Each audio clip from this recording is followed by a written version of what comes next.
On today's show, the life insurance update for February 2014, part 2 of this week's News You Can Use with nationally recognized life insurance expert David Shum. Hi everyone, I'm Steve Savant, syndicated financial columnist and contributing author to Backroom Technician. Let's get down to business. Well, welcome to the show, David. Hey, glad to be here. New year. It is a new year, and you know, we did talk about this before the new year on our introduction to Pac Life. That's made a kind of an impact on our business, having this new carrier. Talk about a little bit about that. It really has. We had the opportunity to have a couple folks come in, spend some time with our staff on both the new business side and the marketing side to really give us a solid overview of the Pac Life portfolio. And what we found was there was definitely some opportunity there, some holes in the portfolio that we feel like Pac Life has now helped to fill. And really, as we look forward to the opportunities in the upcoming year with cash value life insurance specifically, that there's a lot of opportunity with Pac Life. Actually had applications already come in-house and already being completed within a 30-day window, and really excited about it. I think it'll really add a lot to the portfolio. Well, they're a big name. They have a huge moniker. You see them on commercials, the whales everywhere. So, you know, it really is, people are used to that, and the consumer's ready to buy that kind of idea. I want to talk a little bit about, you know, we've been talking about policy review all my career. I mean, whatever different levels. I think Ash Brokerage really took it to another level back in the day when we actually imported this whole issue of the life audit. Now we've kind of migrated over to a brand new way of expressing it. We call it life insurance portfolio analysis. Now, it is still fundamentally the same, but then there's been some changes as well. How important has it been for us when we first introduced this whole concept, which was like, I want to say 6-7 years ago now, where we're actually doing reviews? Because I saw the statistics, I think it's like 65% of all cases that are reviewed have new contracts or new policies written. Talk a little bit about why this is so important for a client and why it's really great for the advisor.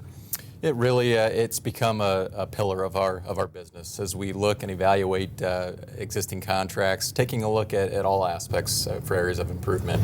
You know, clearly there's been a lot of change in product development over the years to the point where you offer products now with guarantees. There's now new products with additional features tied to it. The long-term care riders, a big one, that we've looked at.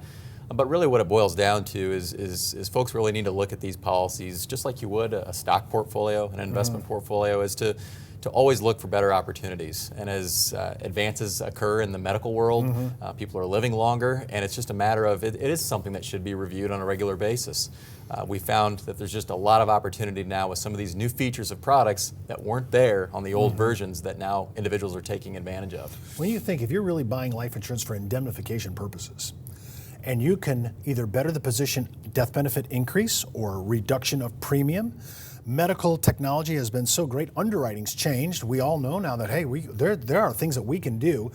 I've looked at contracts that are 36, maybe 48 months old. That's not really old in the big picture, but the numbers were there for us to look at it, and we've been assessing. I'm going to say, I don't know how many full-time illustrators are we using just to look at policy review issues like this. Our team actually consists of about 7 individuals that That's are doing all they do. Nothing but that, reviewing in-force illustrations, looking at everything from trust documents to make sure that the objective is still the same as to what it was on the original purchase. So they really look at everything, and you mentioned underwriting is a very big part of it. Have you seen that people have changed their actual planning strategies? I mean, because that's kind of a new one. We kind of knew about the medical, we kind of knew about new product, but now we're saying, I'm not really sure the original planning strategy was the way to go, because it's not really what we're doing now. It's very, very common, and actually, to give you a quick example, I recently was looking at a case on a individual that was 45 when she purchased the contract.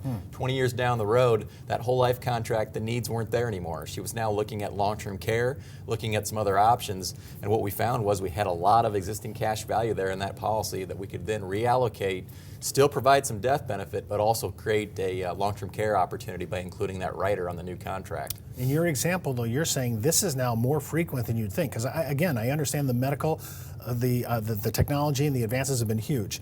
The structure of mortality costs, new products coming on, that changes the planet. But what we're doing now is we're actually looking at the fundamental strategy. Why was this even written in the first place? Exactly. To me, that's a whole issue. So I want you to look at things. Is the strategy still in vogue? Is the product still the edge? Are the medical technology, has it changed? And remember, one of our mantras here is that half of Americans who own life insurance policies are actually in the wrong rate class.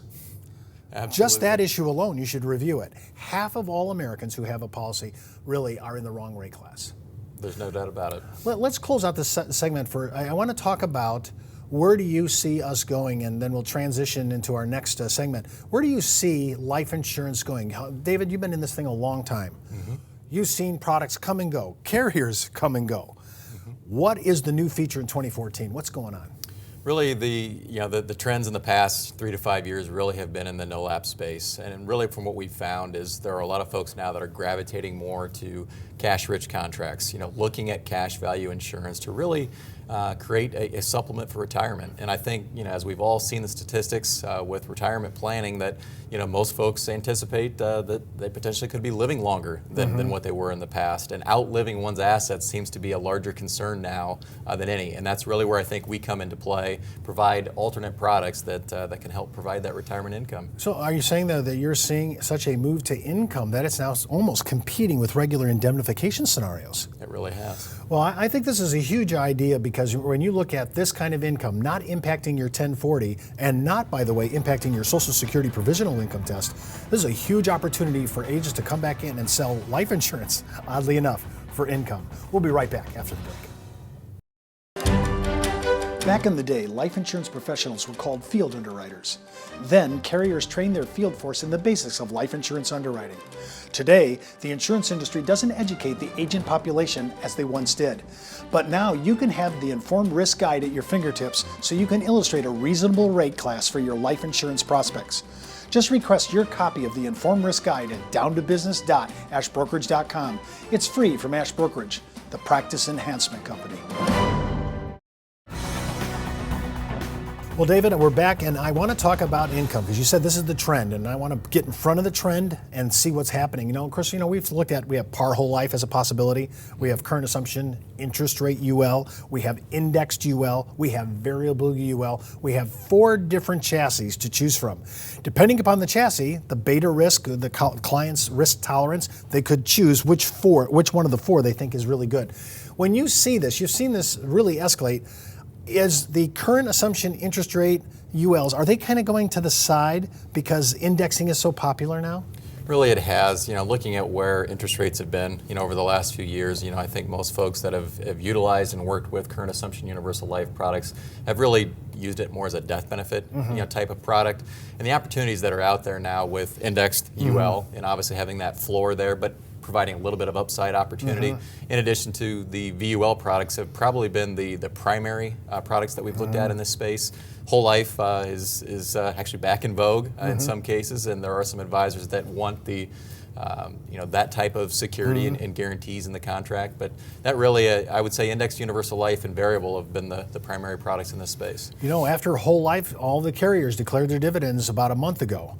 Those dividends have really had about 2 or 3 big players have now emerged, and I've noticed that the actual rate of return on some of these whole life contracts that use the maximum term rider and the paid up additions rider can really tweak those numbers where they start to become competitive at low quotes against indexing, oddly enough. And they're really competing with treasuries. Yeah, they definitely have. And looking at the index space, I think the key to the type of design really is taking a conservative approach. Really, not looking at the really aggressive interest rate assumptions that some have illustrated in the past, and that's really where I think the whole life comes into play.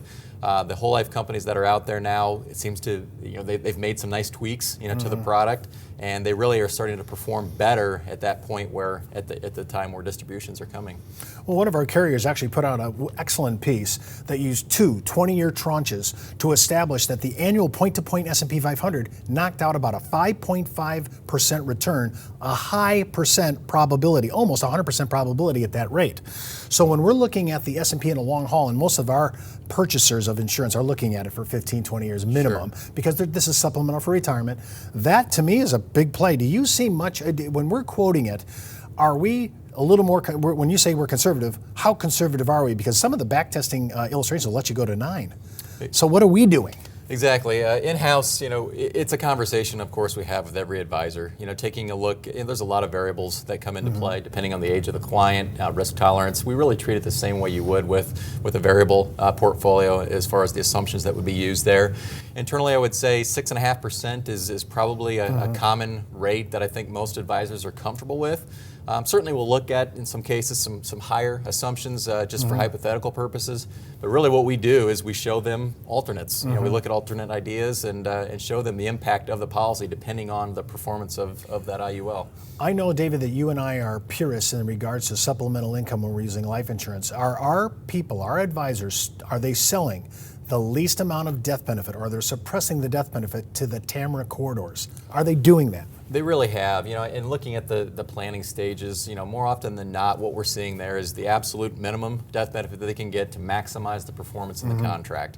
Often they're supplementing the life insurance need, potentially with a term insurance policy, potentially a standalone guaranteed universal life contract. But ultimately, with this type of design, they are suppressing it down to the bare minimum and really trying to drive as much cash and premium into that contract so that there is a significant amount available there for retirement. Did I just hear you say buy term and invest the difference in indexed UL? Did you just say that? That is exactly what's going on. Well, I think that's a concept that's day has come. I mean, we need to cover the indemnification issue. Once I've established the income scenario, whatever my death benefit is, it may not be enough for coverage. So I get the supplemental on the term. So now I'm buying term and I am investing the difference. I'm just investing it back into a permanent policy with a fully suppressed TAMRA corridor. Let's talk about it a little quick. Do you see much VUL now? Is that making a comeback now? Really it has, and unfortunately I think a lot of advisors and clients react, after the fact as far as market conditions are concerned. And looking at where we're at currently with the Dow, the S&P, clearly we've had some substantial growth here over the last 12 months and beyond. And so a lot of folks are looking at VUL as an option. Clearly the original versions that were out, more often than not, I don't think they were sold properly. Part of now which we're finding as we're reviewing these contracts, but now looking at it more for the death benefit, really being suppressed, trying to maximize that with pumping as much premium into it as possible. VUL is becoming more and more popular. One of our carriers has kind of went down to what I would call kind of the next step. They actually hedge the position in their VUL portfolio. So the first 25% loss is actually covered by them. Now you have everything after that, but just that we're moving that way, and we're talking about the possibility of participating with S&P dividends in a VUL contract if you're buying the S&P 500. To me, this is a kind of a new thrill. I see this kind of going this way. We've actually talked to a couple different carriers that really like that concept. It really is it's a hedge that you don't normally see with variable contracts. And I think that's really been the reason for a lot of the gravitation to the IUL product line is that it has that minimum floor with an opportunity for some upside potential. But now looking at it with some of the VUL products that are out there, I think that is something that we'll see more and more of in the upcoming year. Well, that's our show for today. Remember, before moving forward with any of the ideas you hear on our show, always consult your tax advisor, legal counsel, or your broker-dealer compliance officer. And don't forget, you can view all our past episodes at downtobusiness.ashbrokerage.com. And remember, you could be wiser as an Ash Brokerage advisor. I'm Steve Savant. See you.